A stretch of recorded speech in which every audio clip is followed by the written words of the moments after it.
கிறிஸ்துக்குள் பிரியமான தேவஜனமே, உங்கள் அனைவருக்கும் ஆண்டவராகிய இயேசு கிறிஸ்து நாமத்தினாலே வாழ்த்துக்கள். இன்று நாம் அன்பை குறித்து தியானிப்போம். 1 யோவான் 4 அதிகாரம் 10 நாம் தேவனிடத்தில் அன்பு கூர்ந்ததினால் அல்ல, அவர் நம்மிடத்தில் அன்பு கூர்ந்து நம்முடைய பாவங்களை நிவர்த்தி செய்கிற கிருபாதார பலியாக தம்முடைய குமாரனை அனுப்பினதினாலே அன்பு உண்டாயிருக்கிறது. இப்போ பூமியில அன்பு எப்படி உண்டாயிருக்கிறதுன்றத நாம புரிஞ்சுக்கணும். வேத வசனம் நமக்கு என்ன கற்பிக்கிறது என்றதை நாம பார்க்கணும். பிரியமானவர்களே, தேவன் இவ்விதமாய் நம்மிடத்தில் அன்பு கூர்ந்திருக்க நாம் ஒருவரிடத்தில் ஒருவர் அன்பு கூற கடனாளியாய் இருக்கிறோம். இப்போ இதை நாம உன்னிப்பாக கவனிக்கணும். தேவனுடைய வசனத்தெல்லாம் நாம் தேவனிடத்தில் அன்பு கூர்ந்ததினால் அல்ல, நாம் ஆண்டவரிடத்தில் அன்பு கூர்ந்ததினால் அல்ல, அவர் நம்மிடத்தில் அன்பு கூர்ந்து நம்முடைய பாவங்களை நிவர்த்தி செய்கிற கிருபாதார பலியாக தம்முடைய குமாரனை அனுப்பினதினாலே அன்பு உண்டாயிருக்கிறது. இது நாம் பழைய ஏற்பாடோட ஆதாம் ஏவாள் பிள்ளைக்கு காயின் ஆபேல் இருந்தாங்க இல்லையா, அவங்களோட ஒப்பிட்டு பார்க்கணும். முதல் சந்ததியே, இந்த முதல் சந்ததியிலே கொலை செய்யப்படுது இல்லையா, சகோதரருக்குள்ளே சண்டை. முதல் சந்ததியிலேயே சகோதரருக்குள்ளே கொலை இல்லையா. இப்போ அந்த அன்பு அப்போ இல்லை அவங்க கையில். ஆனால் நமக்கு இப்போ அன்பு எப்போ வந்ததுன்னா, ஆண்டவராகிய இயேசு கிறிஸ்து நம்மளுடைய பாவங்களுக்காக நிவர்த்தி செய்கிற கிருபாதார பலியாக தம்முடைய குமாரனை அனுப்பினதினாலே அன்பு உண்டாயிருக்கு. இப்போ அதான் கிபிக்கு 3 இல்லையா. இப்போ இதை உலக வரலாறு தெரிஞ்சவங்க கிறிஸ்தவர்கள் சில பேர் பேசி நம்ம பார்க்குறோம். கிறிஸ்துவுக்கு முன்னாடி இந்த பூமியில் எவ்வளவு கொடுமைகள், எவ்வளவு கஷ்டங்கள், துயரங்கள் எல்லாம் நடந்திருக்குது. ஏன்னா பாபிலோனை பற்றி நம்ம பைபிளில் படிக்கிறோம் இல்லையா, போல் எவ்வளோ கஷ்டங்கள்லாம் இப்போ நடந்திருக்குது. ஆண்டவர் பிறந்து இந்த பாவங்களுக்காக, நம்மளுடைய பாவங்களுக்காக கிருபாதார பலியாக அவர் மரிச்சதுனால அன்பு நமக்குள்ளே பூரணப்பட்டிருக்கு, நமக்குள்ளே அன்பு வந்திருக்குது இல்லையா. அதை தான் 1 யோவான்ல சொல்றார், அனுப்பினாலே அன்பு உண்டாயிருக்கிறது. இப்போ இருக்கிற மனிதர்களுடைய அன்புக்கும் அப்போ இருந்த மனிதர்கள் அன்புக்கும் வரலாறு தெரிஞ்சவங்க பார்த்தா நல்லா இருக்கும். அப்போ அநீதி நிறைந்த உலகம். அப்போ அதுதான் கிபி 3. கிறிஸ்துக்கு முன்னாடி இந்த பூமியில் நடந்த சம்பவங்கள் எல்லாம் நாம் வரலாற்று ரீதியாக படித்து பார்த்தோம்னா தான் தெரியும். ஏன் வேதத்திலையும் நம்ம பார்த்தோம்னா தெரியும். ஏன்னா ஒருவர் இந்த தாவீதினுடைய பிள்ளைகள் எல்லாம் என்ன செஞ்சாங்க அதெல்லாம் நம்ம பார்த்தோம்னா படிச்சோம்னா புரியும் இல்லையா. அன்பு இல்லாததுனால தான் அத்தகைய தீய செயல்கள் எல்லாம் அவர்கள் செய்கிறார்கள் என்றதை நம்ம தெரிஞ்சுக்க முடியும் இல்லையா. பிரியமானவர்களே, தேவன் இவ்விதமாய் நம்மிடத்தில் அன்பு கூர்ந்திருக்க நாமும் ஒருவரிடத்தில் ஒருவர் அன்பு கூற கடனாளியாக இருக்கிறோம். ஏற்கனவே அன்பு குறித்து நிறைய பேசியிருக்கிறோம். நான் இப்போ கடனாளியாக இருக்கிறோன்றார் அன்புக்கு. நாம் ஒருத்தர்கிட்ட அன்பு கூறணும், அது நம்மளுக்கு ஆண்டவர் கொடுத்த கடனாக இருக்குது. கடனை திருப்பி செலுத்தணும் இல்லையா, அதானே. அப்போ நாம் மற்றவரிடத்தில் அன்பு காட்டணும் அப்படின்னு ஆண்டவர் இவ்வளவு தெளிவாக சொல்கிறார் இல்லையா.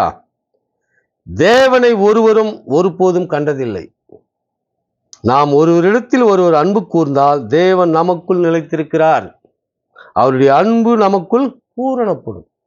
இந்த வசனத்தை நம்ம எல்லா மக்கள் கிறிஸ்துவ மக்கள் உன்னிப்பாக கவனிக்கணும். என்ன காரணம்னா, இப்போ நிறைய பேர் என்ன சொல்கிறாங்கன்னாக்கா, நான் ஆண்டவரை இப்போ தான் பார்த்துட்டு வந்தேன்றாங்க. எங்கேயோ கடைத்தெருவில் போய் பார்த்துட்டு வந்த மாதிரி, இப்போ தான் பார்த்தேன், கனவுல பார்த்தேன், பேசினேன், எனக்கு ஆண்டவர் இதை வாங்கி சொன்னார், இதை கொடுத்தாரு. இப்படியெல்லாம் நிறைய பேர் ஆண்டவருடைய நாமத்தை தூஷிக்கப்படுகிற அளவுக்கு அவர்கள் போய் சொல்கிறாங்க. இப்போ வேதம் என்ன சொல்லுது? 1 யோவான் 4:12 தேவனை ஒருவரும் ஒருபோதும் கண்டதில்லை. தெளிவாக சொல்றாரு, அவரே சொல்றாரு, தேவனை ஒருவரும் ஒருபோதும் கண்டதில்லைன்றாரு. ஆனால் இன்னைக்கு நிறைய ஊழியத்தில் இருக்கிறவங்க என்ன சொல்றாங்கன்னா, ஆண்டவருடைய நாமத்தை தூஷிக்கிற மாதிரி, நான் ஆண்டவரை பார்த்தேன், கனவுல பேசினேன், இப்போ என்ன இதை வாங்கி சொன்னார், எனக்கு இதை வாங்கி கொடுத்தாரு அப்படின்றாங்க. இப்போ நாம வேதத்தை அறிஞ்சோம்னா இத்தகைய பொய் செய்திகளெல்லாம் நாம் அறிந்து கொள்வோம். யார் பொய் சொல்றாங்க, நாம் அத்தகைய ஆட்களுடைய பின்னாடி போகிறதோ அவர்களுடைய அந்த செய்தியை நாம் கேட்டு அதன்படியெல்லாம் நடக்கக்கூடாது. ஏன்னா ஆண்டவர் வந்து அது உலகத்தினுடையவர்கள், அவர்கள் உலகத்துக்கு இச்சிக்கிறவங்க. அதனால அவர்கள் அத்தகைய உலக இச்சினால இழுப்புண்டு அது மாதிரி ஆசையினால பேசுறாங்க. தேவனை ஒருவரும் ஒருபோதும் கண்டதில்லை. நாம் ஒருவரிடத்தில் ஒருவர் அன்பு கூர்ந்தால் தேவன் நமக்குள் நிலைத்திருப்பார். ஆண்டவர் எப்போ நமக்குள் நிலைத்திருப்பார்னா, நாம ஒருத்தரோட ஒருத்தர் அன்பா இருந்தாதான் நம்ம கூட நிலைத்திருப்பார். நம்மளோடவே இருப்பாராம். எப்போ? அன்பா இருந்தா. நமக்குள்ள இருப்பார். நம்மளுடைய செய்கைகளுக்குள்ள இருப்பார். நம்ம ஒரு செயல் செய்யறோம்னா அது ஆண்டவர் விருப்பமான செயலா இருக்கும். அது மாதிரி செயல் செய்வோம்.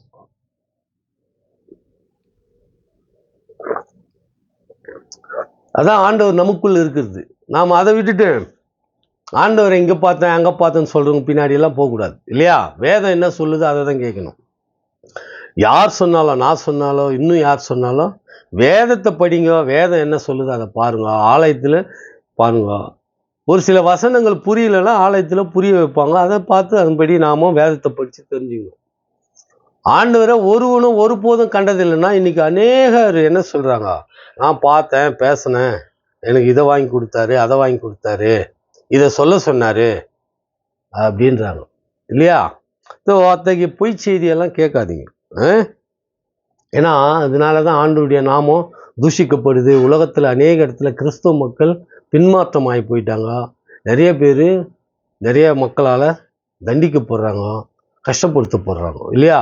இவர்கள் செய்கிற இந்த சின்ன சின்ன இது பெரிய தவறு இருந்தாலும் சொல்ல வர்றேன். இந்த செயல்களால் கிறிஸ்தவ மக்கள் நிறைய இடத்துல கஷ்டப்படுறதுக்கு ரீசனும் காரணங்களும் இதுவும் ஒரு காரணம் இல்லையா? அதனால நாம வேத வசனத்தை படிக்கணும், ஆராய்ந்து பார்க்கணும். தேவன் நம்மேல் வைத்த இருக்கிற அன்பை நாம் அறிந்து விசுவாசித்திருக்கிறோம். தேவன் அன்பாகவே இருக்கிறார். அன்பில் நிலைத்திருக்கிறவன் தேவனில் நிலைத்திருக்கிறான், தேவனும் அவனில் நிலைத்திருக்கிறார். இதாங்க வசனம். நாம் அன்புள்ளவர்களாக இருந்தால் தேவன் நம்மில் நிலைத்திருக்கிறார், நாமும் தேவனில் நிலைத்திருக்கிறோம். ஆண்டவர் நம்மளுடைய செய்கைகள்லாம் வந்து ஆண்டவருக்கு விருப்பமான செய்கை செய்வோம். நம்ம ரோட்டில் போய் நேர்கிறோம், ஒரு ஒன்றும் இல்லாத பார்த்தா உடனே என்ன செய்வோம், நமக்கு அவருக்கு ஏதாவது உதவி செய்யணும் அப்படின்ட்டு தோணும். நம்ம கையில் இருக்குது, அடா ஒரு 50 ரூபா கூட சொல்லுங்க, 10 ரூபா கூட சொல்லுங்க, எடுத்து கொடுத்து அவருக்கு ஏதோ ஒரு டீயோ பண்ணோ இல்லை ஏதோ ஒன்று வாங்கி கொடுக்க முயற்சி செய்வோம். அப்போனாக்கா அந்த ஆண்டவர் நம்மளோடு இருக்கிறாருன்னு அர்த்தம். ஏன்னா அந்த அன்பு நம்மகிட்ட இருக்கு இல்லையா? அப்போ தேவன் அன்பாகவே இருக்கிறார். உன்னிடத்தில் அன்பு இருந்தால் தேவன் உன்னில் நிலைத்திருக்கிறார், நீ தேவனில் நிலைத்திருக்கிற அப்படின்னு ஆண்டவர் சொல்றார். அதனால நாம் அத்தகைய அன்பு இருந்தோம்னா தான் தேவன் நம்மளோட நிலைத்திருக்கிறாருன்னு நாம் புரிந்து கொள்ள முடியும்.